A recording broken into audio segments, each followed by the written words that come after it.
LTC, we start with 1 hour chart. First of all, if we refer to our analysis in my last video, we mentioned when the price was within this move, we mentioned after the breakout of this top, we have to see the breakout of 190. As we can see the price tag and reverse. That's why when the price was within this move, we mentioned we can expect to get the correction. And we mentioned whoever get the trade, they have to start to manage it. And exactly this is what we get. All right, now we want to see what's the next. Whether this is the start of the up move and we want to see this correction, we can look for trade setup, or this one can turn to a flat for one more drop.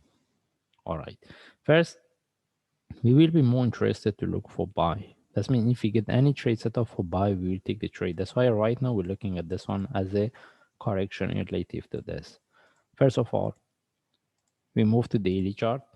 First of all, again, if we refer to our analysis, we mentioned we can expect the price to consolidate here for a longer time before we get the reversal.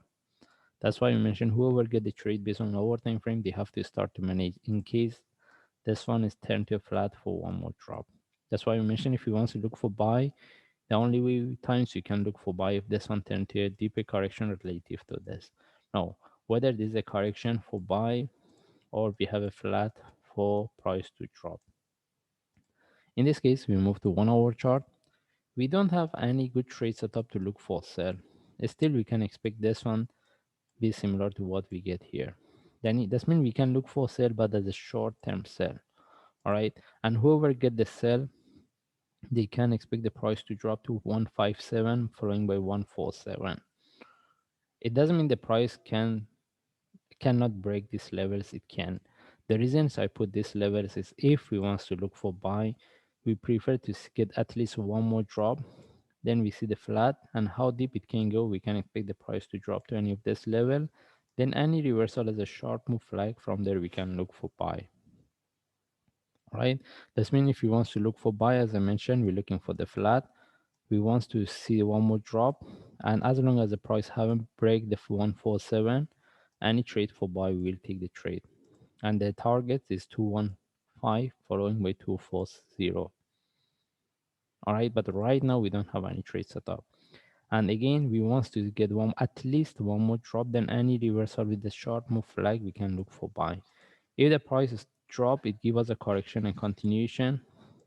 We are not going to look for buy because any of this can give us a sell setup, but it's a short-term sell, which we are not going to add in our analysis. Similar to what we get here based on 15 minutes.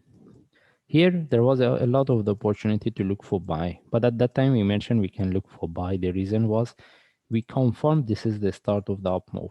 If I move to 1 hour chart, at that time we confirmed this one, this is the start of the up move. But here we cannot confirm this is the start of the down move because we have two possibilities. Either this is a flat for one more drop or we have a correction for continuation, because even if we refer to the indicators, we don't see any reversal point. That's why whoever wants to look for sell, the sell is a short term. Mostly right now we're looking for buy as a long term for buy. The only thing is let this one turn to deeper correction. If we get a reversal, we can look for buy. If not, just let it go. Okay. Again, sell we can look for if we get a similar. This one still we can consider as a short term sell. The only way having entry below this, which we are not going to add in our analysis. Anyway, we're looking for buy, but right now we don't have any trade set up. Let this one drop some more. If we get the reversal, we can look for. And in this case, we just follow the chart. If I see any update or trade setup, I will share. Thanks.